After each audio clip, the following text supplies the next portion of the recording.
हुकूमत ने 2 दिन पहले ही अपनी 1 साला कारकर्दगी की रिपोर्ट पेश की है और आज जो इदारा शुमारियात के नंबर्स जो बताए जा रहे हैं कि मुल्क में महंगाई 9.5 साल की कम तरीन सतह पर आ गई है। महंगाई में इस कमी का दावा अफरात दर की शरह की बुनियाद पर लगाया जा रहा है, जो गुज़िश्ता माह 1.5% रही। बेशक ये हुकूमत की पॉलिसीज़ की समरात हैं, जिसे वज़ीर आज़म ने भी तसल्ली बख्श करार दिया है। हुकूमती वुज़रा भी इसी बुनियाद पर महंगाई में कमी के दावे कर रहे हैं, लेकिन हकीकतन आवाम तक इन नंबर्स के समरात पहुँचते दिखाई क्यों नहीं दे रहे हैं, इसी पे बात कर लेते हैं। आज हमने दावत दी है अपने इस सेगमेंट में डॉक्टर खाकान नजीब, जो कि साबिक मुशीर वज़ारत ख़ज़ाना है और मुआशी एक्सपर्ट हैं। डॉक्टर साहब अस्सलाम वालेकुम और आपको बहुत बहुत गुड इवनिंग। डॉक्टर साहब, हम हमेशा से ये बात करते हैं, हम पहले भी ये बात करते आए हैं कि जी सिंगल डिजिट में आ गई, अब ये कि कम तरीन सतह पे आ गई, लेकिन लोगों को ये समझाइएगा कि ये महंगाई में कमी आ रही है या महंगाई बढ़ने की शरह में कमी आ रही है। बिस्मिल्लाहिर्रहमानिर्रहीम। एक तो सबको रमज़ान मुबारक एंड दूसरी बात यह है कि पाकिस्तान में एक मैक्रो स्टेबिलिटी सी आ गई है। ओवरऑल पहले जायजा ले लें, इसका क्या मतलब है। महंगाई के बढ़ने की शरह में खातिर खा कमी आ गई है।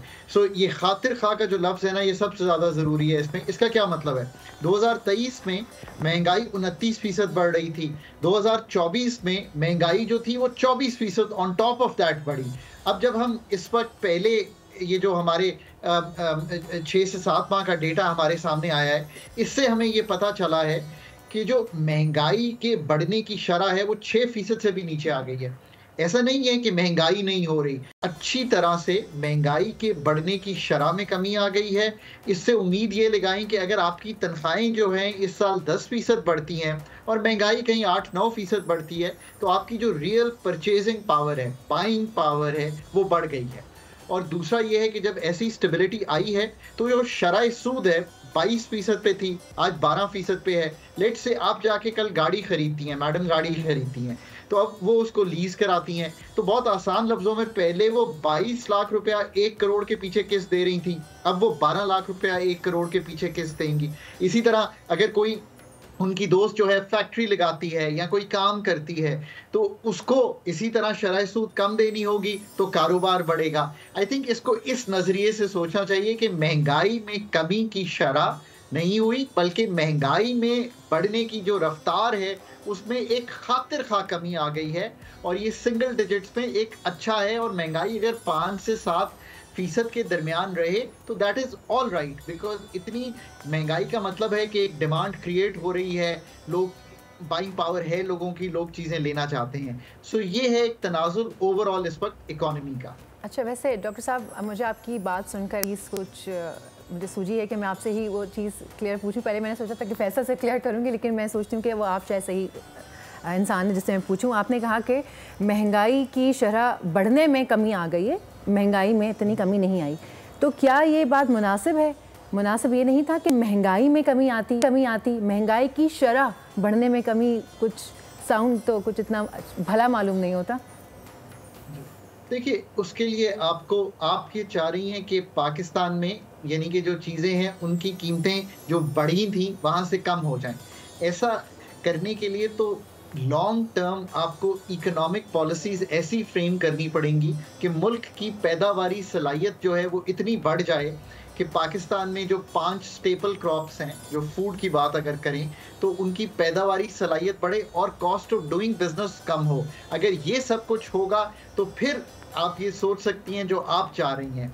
पर दुनिया भर में और जो डेवलपिंग मुल्क हैं उनमें 5 से 7-8% अगर महंगाई होती रहे, यानी कि चीज़ें महंगी होती रहे औसतन on the average in a year, एक बास्केट ऑफ 51 गुड्स, तो दैट्स फाइन, बिकॉज साथ साथ आपकी सैलरीज भी तो बढ़ रही होती है ना। याद रखिए, गवर्नमेंट ने लास्ट ईयर 15% सैलरीज बढ़ाई थी। मैं उम्मीद करता हूं कि आपके चैनल ने भी कुछ सैलरीज आपकी बढ़ाई होंगी। अगर वो मैच करती रहें या 1-2% ज़्यादा हो महंगाई की शरह से, तो देन यू आर कंफर्टेबल। ये है एक ओवरऑल तनाजुर जो इस वक्त मुल्क है।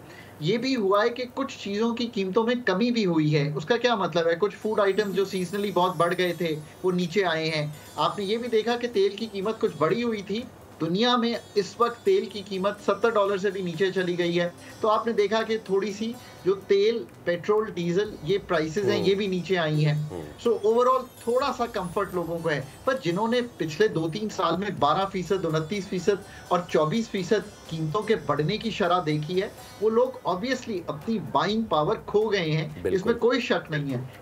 इसलिए अब हमें कीमतों के बढ़ने की शरह को ऐसे मैनेज करना है कि वो 5-7% बढ़ें और लोगों की तनख्वाहें 8-10% बढ़ें, उनके बच्चे जॉब्स पे आएं, ताकि आने वाले साल 2 साल में वो रिकूप कर सकें अपनी बाइंग लॉस पावर। सही।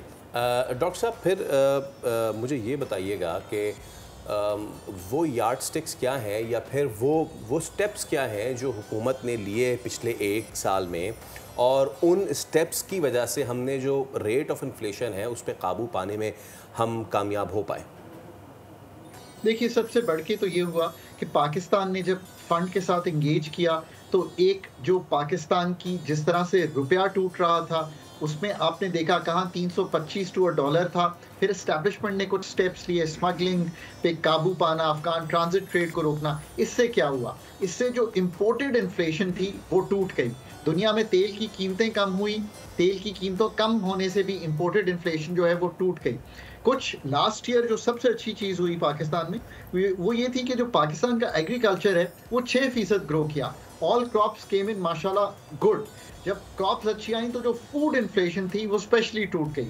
नंबर 3 ये हुआ कि पिछले 2-3 साल में जिस तरह कीमतें बिजली और गैस की बढ़ी थी वो इस साल में नहीं बढ़ी, क्योंकि जो प्राइस पास थ्रूज थे, यानी कि जो कीमतों के बढ़ना था और जो बैकलॉग था वो पास ऑन हो गया। और आखिर में देखें, हमने इकोनॉमी को स्लो किया, आपकी डिमांड को तोड़ा। इसका क्या मतलब है? अगर मैडम गाड़ी खरीदने जा रही थी और वो 22 लाख रुपए की किस्त सालाना की थी 1 करोड़ की गाड़ी के पीछे, तो उन्होंने कहा मैं गाड़ी नहीं खरीदूंगी। जब उन्होंने गाड़ी नहीं खरीदी तो आपने देखा कि गाड़ी की कीमतों में 4-5 लाख रुपया कमी आई एक्चुअली। फिर लोगों ने ऐसे भी किया, एक कंपनी ने, कि आप गाड़ी ले लें और किस्तें बगैर इंटरेस्ट के जो है अपने पास हमें देते रहें। सो ये जो डिमांड को आपने तोड़ा और थोड़ी सप्लाई साइड बेहतर हुई। इम्पोर्टेड इन्फ्लेशन, तेल की कीमत प्लस रुपया को संभालना। और आखिर में सबसे बड़ी ये बात है कि जब आप IMF से इंगेज हुए तो आपके रिजर्व्स $4 अरब पे भी नहीं थे, आज वो $11 अरब को क्रॉस कर गए हैं। तो इससे जो रुपया है वो फर्दर स्टेबलाइज कर गया। राइट, ठीक है, बहुत शुक्रिया डॉक्टर खाकान नजीब साहब। I just wish and pray कि एक दिन हम ये बात कर रहे हो कि आज सिर्फ रेट और इन्फ्लेशन नहीं, इन्फ्लेशन भी नीचे आता जाएगा। Thank you so much for your time and happy Ramzan. Subscribe करें और बेल दबाएं ताकि कोई खबर रह न जाए।